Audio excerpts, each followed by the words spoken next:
백발의 노인은 숲속에서 죽음 직전의 암컷 침팬지를 발견합니다. 노인은 그를 데려가 정성스레 치료한 뒤 보호구역에 풀어주죠.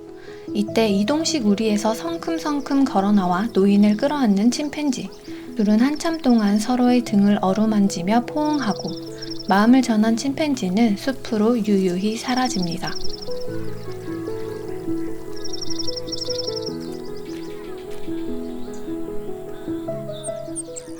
지구상 가장 유명한 동물학자, 세계적인 침팬지 연구가, UN 평화대사로 임명된 평화의 메신저 제인 구달.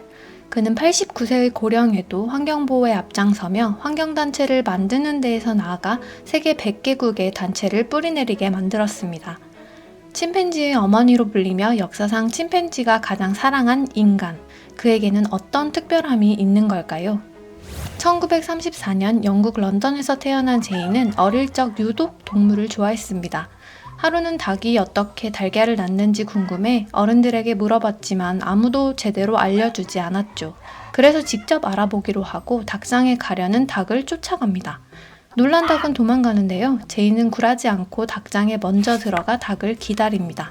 한참 기다린 끝에 닭이 집더미에서 몸을 일으킨 뒤 다리 사이로 둥글고 하얀 알을 낳는 모습을 볼 수 있었죠. 기쁨에 휩싸인 제인은 신이 나서 집으로 달려갑니다. 그런 제인을 보고 엄마는 놀라며 말합니다. 지금 막 경찰서에 신고하려던 참이었다고. 무아지경 닭을 관찰하다 보니 시간 가는 것도 모를 정도로 그는 동물에 대한 호기심이 많았습니다. 누구나 어린 시절에 푹 빠진 대상이 있지만 어른이 되어 직업으로 이어지기는 쉽지 않죠. 제인은 고등학교를 졸업하고 비서 자격증을 딴 뒤 사무직으로 일했습니다. 동물과 관련된 일을 하고 싶었지만 뭘 해야 할지 몰랐거든요. 병원, 대학 등 계속 회사에 다녔지만 단순히 시간을 때우는 생계활동이라 생각했고 일에서 큰 의미를 찾지 못했습니다.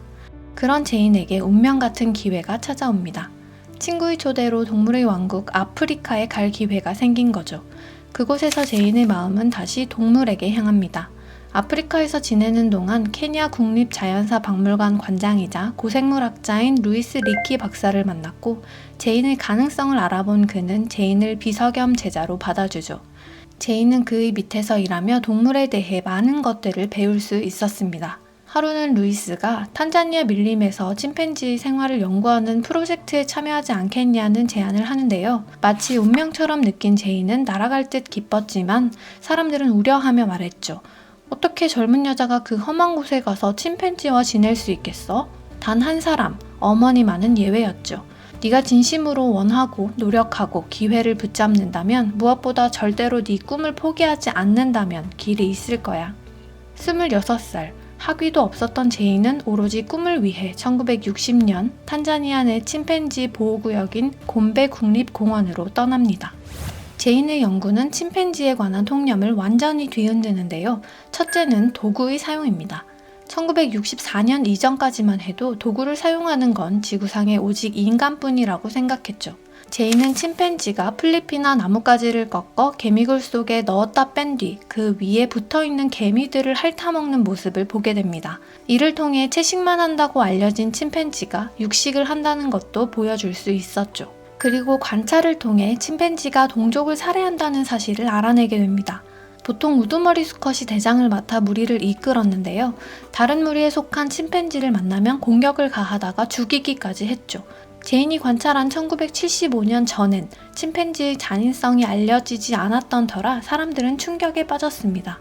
그 외 침팬지가 질투, 슬픔 등 여러 가지 감정을 느끼는 모습도 면면히 관찰됐죠. 이 모든 연구 과정이 순조로웠던 건 아닙니다. 침팬지들은 가까이 다가가기만 하면 도망가기 일쑤였으니까요. 제인은 굴하지 않고 자신만의 방식을 찾았죠. 멀리서 오래 지켜보며 천천히 가까워지기. 90m 가까이 접근하는데 무려 1년이 걸리더라도 말이죠.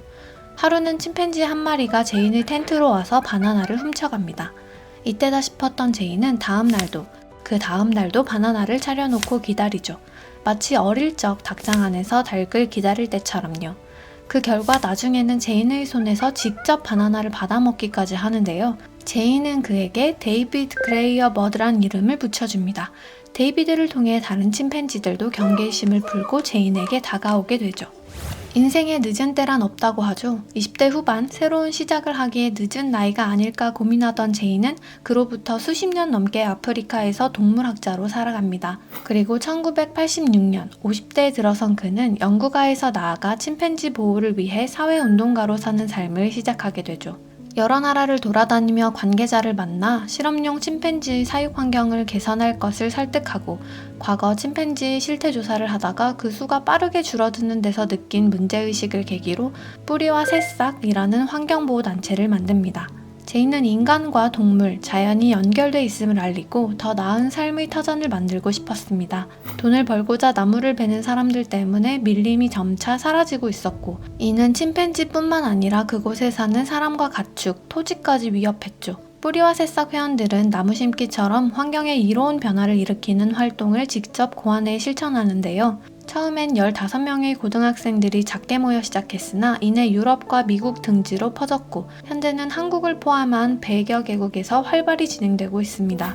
제이는 말합니다. 우리가 행동을 바꿔야 희망이 생길 것이고 젊은 세대야말로 세상을 바꿀 힘을 갖고 있다고. 그리고 묻습니다. 여러분 한 명 한 명은 변화를 가져올 수 있습니다. 선택해야 합니다. 여러분은 인간과 동물을 위해 더 나은 세상을 만들기 위해 노력하면서 살겠습니까?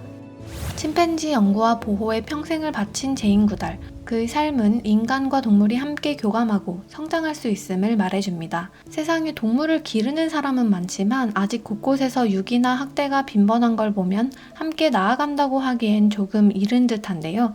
동물을 하나의 생명체로 존중하며 공존을 도모한 제인은 앞으로 우리가 이뤄야 할 비전을 제시하고 있습니다.